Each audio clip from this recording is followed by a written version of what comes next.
Assalamualaikum warahmatullahi wabarakatuh. Saya Awaldi Mubarok dengan NIM C1A18023. Tujuan saya membuat video ini untuk perbaikan keperawatan bencana 2 UTS tentang intervensi Penkes masyarakat tentang kesiapsiagaan menghadapi bencana. Assalamualaikum. Waalaikumsalam. Perkenalkan, saya Awaldi, mahasiswa Stika Sukabumi. Di sini saya akan melakukan penyuluhan tentang kesiapsiagaan bencana. Di sini saya akan penyuluhan tentang kesiapsiagaan bencana pada banjir. Sebelumnya waktunya kurang lebih 15 menit, tempatnya di sini. Apakah Ibu bersedia? Bersedia. Baik, sebelumnya Ibu apakah sudah tahu banjir itu apa? Banjir itu ketika air menggenangi suatu wilayah. Oh, baik Bu, saya akan tambahkan ya Bu ya. Iya. Nah, ini Bu, mengenai satu wilayah banjir itu merupakan, benar ya Bu ya, tadi apa yang Ibu katakan, merupakan peristiwa ketika air menggenangi suatu wilayah yang biasanya tidak tergenangi air dalam jangka waktu tertentu. Banjir biasanya terjadi karena curah hujan turun terus-menerus dan mengakibatkan meluapnya air sungai, danau, laut, drainase karena jumlah air yang melebihi daya tampung media penopang air dari curah hujan tadi. Nah, kemudian lanjut untuk prabencananya. Sebelumnya Ibu tahu gak prabencana apa saja? Tidak tahu. Tidak tahu. Baik, saya akan menjelaskan Ibu ya. Sini prabencana itu ada mengetahui istilah-istilah peringatan yang berhubungan dengan bahaya banjir seperti siaga 1 sampai dengan siaga 4 dan langkah-langkah apa yang harus dilakukan. Kemudian yang kedua, mengetahui tingkat kerentanan tempat tinggal kita, apakah di zona rawan banjir. Nah, kemudian yang ketiga, mengetahui cara-cara untuk melindungi rumah kita dari banjir. Dan yang keempat, mengetahui saluran dan jalur yang sering dilalui air banjir dan apa dampaknya untuk rumah kita. Nah, Pak Ibu paham? Iya. Paham. Lanjut ya Bu ya. Iya. Kemudian lanjut ke saat bencananya ya Bu ya. Untuk saat bencananya Ibu sebelumnya sudah tahu gak Bu?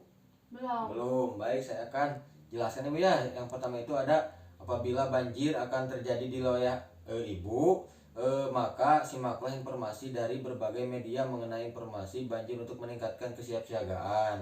Kemudian yang kedua, apabila terjadi banjir, segeralah evakuasi ke tempat yang lebih tinggi.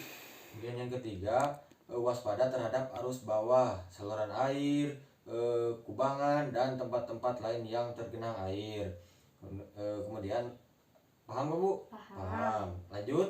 Kita lanjut ke pasca bencana ya Bu ya. Untuk pasca bencana sebelumnya Ibu sudah tahu? Tidak tahu. Tidak tahu ya Bu ya. Baik, saya akan jelaskan lagi ya Bu ya. Di sini untuk pasca bencana yang pertama itu ada hindari air banjir karena kemungkinan kontaminasi zat-zat berbahaya dan ancaman kesetrum. Kemudian yang kedua, waspada dengan instalasi listrik. Kemudian yang ketiga, hindari air yang bergerak. Nah, paham Bu? Paham. Paham. Lanjutkan ya Bu ya. Nah, sudah ya Bu ya, untuk penyuluhan kesiapsiagaan tentang banjir sudah selesai Bu. Sebelumnya apakah ada yang ditanyakan? Tidak ada. Baik, kalau tidak ada saya yang bertanya pada Ibu ya Bu ya. Coba Ibu masih ingat gak Bu tentang prabencana itu apa saja? Ingat, kalau prabencana itu kita mengetahui cara-cara untuk melindungi rumah dari banjir. Wah, bagus ya Bu ya. Kemudian Ya. untuk saat bencananya Bu, Kalau saat bencana, apabila terjadinya banjir, kita harus mengevakuasikan diri ke tempat yang lebih tinggi. wah, masih ingat, bagus juga Bu. Iya. Sekarang lanjut ke pasca bencananya apa saja Bu? Pasca bencananya salah satu hindari air yang bergerak. Wah, ternyata Ibu sudah paham Ibu ya. Iya. Baik Bu, untuk penyuluhan kesiapsiagaan tentang bencana banjir sudah selesai Bu ya. Jika nanti ya Bu ya, ini mah nanti gitu Bu, Ibu bisa melakukan seperti yang tadi saya ajarkan ya Bu ya, seperti itu. Untuk rencana tindak selanjutnya saya akan melakukan penyuluhan tentang kesiapsiagaan tentang gempa bumi Bu. tempat untuk waktunya besok jam 1-an Ibu ya. Tempatnya di sini juga. Apakah Ibu bersedia? Bersedia. Baik, kalau bersedia saya cukupkan Ibu ya. Saya pamit. Assalamualaikum. Waalaikumsalam. Terima kasih, Pak. Ya, sama-sama Ibu.